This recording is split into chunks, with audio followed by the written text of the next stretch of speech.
2 stars hang on a coat that does not look like it has ever been pressed. That is the line my grandson wants me to say first every time. He is right. The whole evening at the anchor and oar comes down to a coat over the back of a bar stool, and the small flash of metal under the collar that nobody bothered to look at until a young captain made the worst mistake of his career. I am 81 years old, and I have told this story 6 times in the 41 years I have carried it. Tonight, by my own choice, is the 7th. The anchor and oar sat on the seam where the base met the town, the kind of bar where the wood smelled like old beer and salt, and the photographs on the wall went back to ships struck from the registry before half the patrons were born. I tended that bar for 31 years. I knew the regulars by the way they ordered before they ordered. The woman who walked in alone that Thursday night was neither regular nor new arrival. She came in the way a person comes in who has decided, somewhere on the way, to be quiet. She took the second to last stool, hung her coat over the post behind her without making a fuss, and sat. The coat was dark, plain, with no rank tab on the shoulder, and a small silver pin at the lapel I could not place from where I stood. She ordered ginger ale. She paid in cash. She did not look at her phone. She watched the room in the mirror behind my bottles the way an old chief watches a deck, not nervous, not eager, just accounting. I poured her drink, and I thought, without quite knowing why I thought it, that the room had gotten a degree colder, not unfriendly, just attentive, the way a kitchen gets when the head cook walks in unannounced. That was the first thing. The second thing was Captain Pell. He came in with 5 of his junior officers around 40 minutes later, already loud, already 3 drinks into wherever they had started. Pell was a surface warfare captain off a guided missile destroyer that had pulled into our pier that morning for a 4-day stand-down. He had a reputation in the bar I will not repeat in full, because some of it was the kind of talk men do when they are young and stupid, and some of it was the kind of talk men do when they have learned that nobody will ever quite stop them. He had a wedding ring on his finger and a habit of not letting it weigh anything. He made a circuit of the room first, the way he always did, calling out 2 of the petty officers at a back table by their last names, slapping a senior chief on the shoulder hard enough that the beer in the chief's glass jumped. The chief did not turn around. The chief, I noticed, set his glass down very slowly and put both hands flat on the table. Pell saw the empty stools at my end of the bar and angled for them. He saw the woman in the dark coat second. He did not see the small silver pin at her lapel at all. What he saw was a woman alone at a bar on a base town on a Thursday night with no ring on her finger and no insignia on her shoulder, and he made the assumption that men like him make and have always made. I watched him decide it in the time it took him to cross the last 4 feet of floor. He decided she was somebody's wife on a quiet errand, or somebody's girlfriend waiting, or the worst version, the one he settled on, somebody nobody was waiting for at all. "Ma'am," he said, and the word in his mouth had a hook in it. She did not turn her head. She lifted her ginger ale half an inch, set it down, and said, "Captain." He blinked. He had not introduced himself. She had read the 4 stripes off the cuff of his uniform in the mirror without ever looking at him directly. I saw the small calculation flicker behind his eyes, and I saw him decide that it did not matter. He pulled the stool out next to her. He sat too close. He put his elbow on the bar so that his forearm crossed the line between his space and hers. "You waiting on somebody?" he said. "No." "You here often?" "No." "You from around here?" "No." The 2 junior officers at his shoulder laughed the laugh that men learn to do when they want to signal to their captain that they are with him without committing to anything yet. The other 3 had drifted toward the dartboard at the far end, where they had the good sense to stay. "3 for 3, Pell said, "quiet one." She did not answer. He leaned closer. His knee touched hers under the bar. She did not move her knee. She did not look at him. She looked at me. I have replayed that look every week for 41 years, and I still cannot find a better word for it than instruction. She did not ask me for help. She did not signal alarm. She looked at me the way a senior officer looks at a junior who is about to be asked in a moment to do exactly what he is supposed to do, and to do it well. I put both my hands on the rail of the bar where she could see them, and I waited. Pell did not see any of it. "I'll buy you a real drink," he said, "whatever you're having or something better." "I'm not drinking, Captain." "That's a shame." "It isn't a." He laughed. It was not a good laugh. The 2 junior officers behind him laughed louder, because they were drunker and because they thought the laugh was a permission. Pell leaned in until his shoulder was almost on hers, and he put his right hand, palm flat on the bar between her glass and her hand, blocking the glass from her, pinning her quietly to the corner of the bar and the wall behind her without ever having to grab anything. "I asked you a question," he said. "The hook had come all the way out now. You don't get to keep saying no like it doesn't cost anything." The bar got very quiet. The quiet that fell in that bar was not silence. The jukebox kept playing an old Merle Haggard track. The ice machine still cycled. A dart hit the cork at the far end with a small, clean thump. What went quiet was the human noise, the talking, the chairs scraping. 40-some men and women, most of them in uniform or close enough to it, all stopped making any sound they did not have to make, all at once. The senior chief at the back table turned his head a quarter-inch and watched. The woman in the dark coat finally turned her face to Captain Pell. She was, I would learn later, 56 years old. She had a square jaw, gray at her temples, 2 old scars at her hairline you would not see unless you were looking, and eyes the particular flat steel color of a person who has spent years deciding hard things fast. She looked at Captain Pell the way you look at a wiring diagram. She was reading him. "Captain," she said, her voice did not rise. "Take your hand off my bar and step back 2 paces. He laughed again, the laugh cracked in the middle this time. "Or what, ma'am?" She did not answer that. She turned very slowly on her stool until her body squared to his. She did not stand. She lifted her chin a quarter-inch, and she said in the same low, even voice, "Petty officer, behind the bar, you may want to call the duty officer for North Pier in about 90 seconds. Tell him Halberd is at the anchor."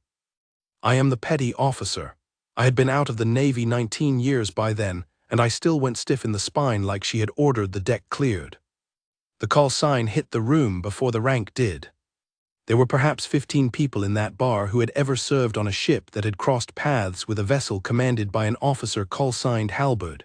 There were perhaps 3 who had ever served under her directly. The senior chief at the back table was one of those 3. He stood up. He did not push his chair back.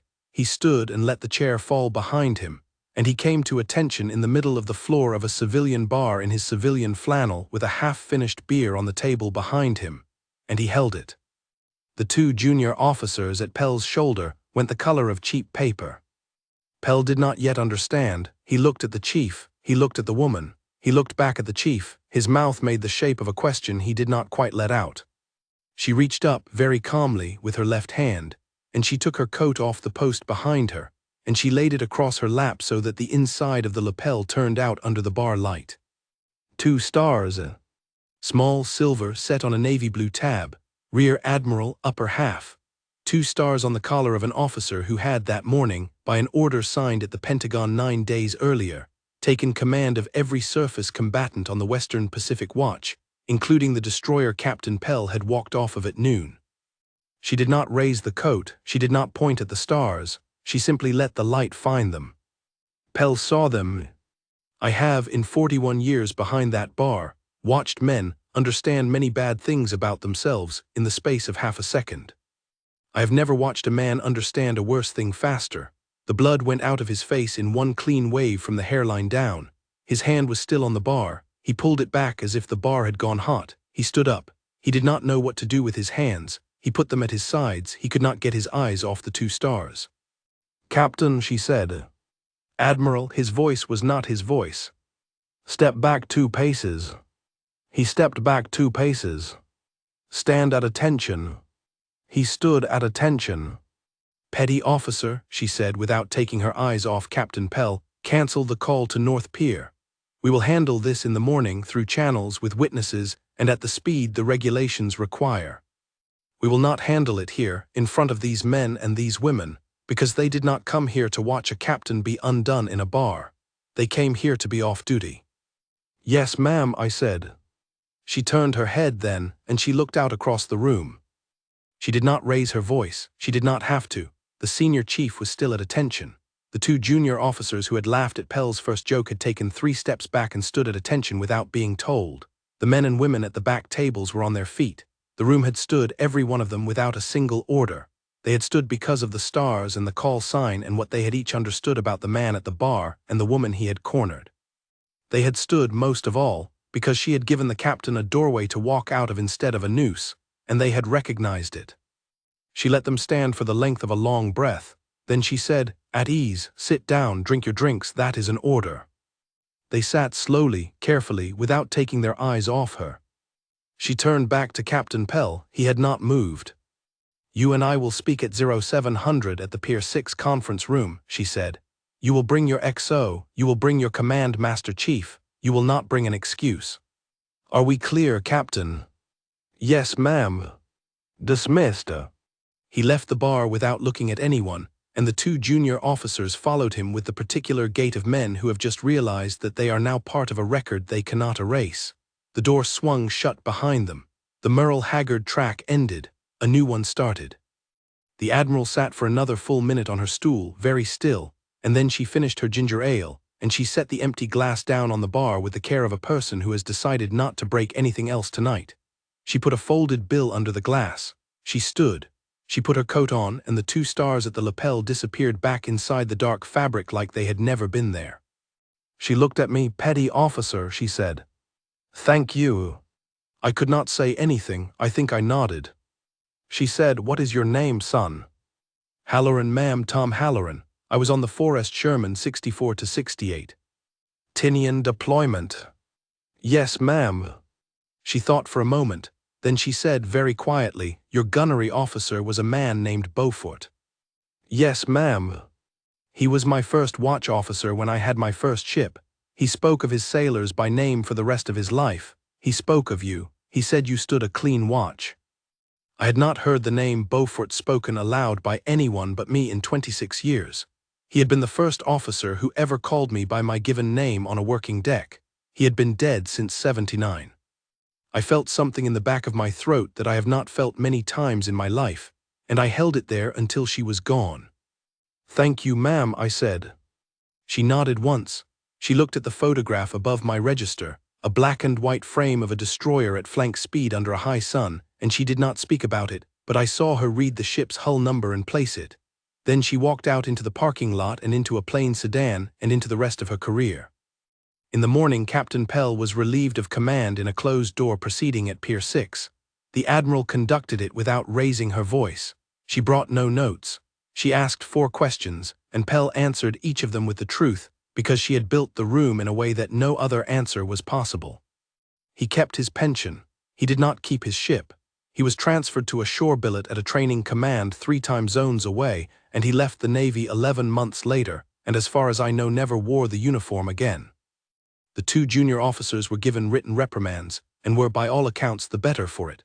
One of them retired as a commander 22 years later and came back to the Anchor and Oar on the night before his retirement ceremony and bought me a drink, and could not look me in the eye for the first 10 minutes of it. He said only one thing about that Thursday at the bar. He said, "I have spent my whole career trying to be a man she would not have had to stand up to." That was the line.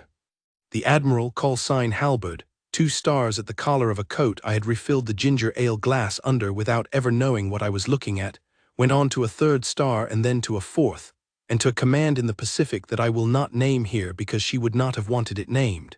She died 7 years ago.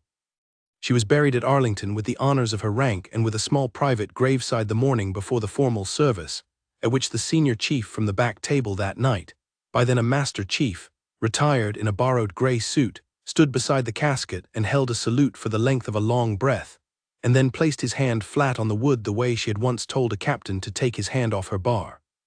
I tended bar at the Anchor and Oar for 19 more years after that Thursday. I served thousands of officers. I never once saw a captain put his hand on a stranger's bar to pin her into a corner again, not in that room because the story had stayed in that room and the room had taught itself. The senior chief who had stood up first that night came back every Thursday for as long as he lived. He always took the second to last stool. He always ordered a ginger ale. The regulars never explained it to anyone, and over the years the stool quietly became the one nobody else sat in. The Anchor and Oar closed in the spring of last year. The owner had passed in the winter, his son could not keep it running, and they were going to tear it down to put a coffee chain on the corner. The son called me a week before the demolition and asked if there was anything from the bar I wanted. I drove out in the rain and I went behind the bar one last time, the boards under my feet still familiar after 12 years away, and I took down the photograph from the wall above the register, not the one of any ship, but the one somebody had taken later that same year of the senior chief and the admiral at a change of command, both of them in dress uniform, both of them looking dead ahead and slightly past the camera, neither of them smiling, both of them at attention. The photograph sits on my mantle now.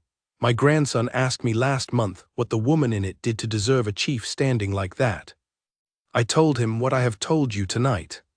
2 stars hang on a coat that does not look like it has ever been pressed. The smartest thing a man can do, when he walks into a room he does not know, is to keep his hands to himself until he has counted what is under every collar in it. The dumbest thing a captain can do is to be too drunk to count, and to find out in the worst possible second that the woman he was about to corner was the same woman whose name was already at the top of his orders. She gave him a doorway, he used it, the room stood, and I poured ginger ale, and I have poured it ever since. That is the whole story, that is all of it.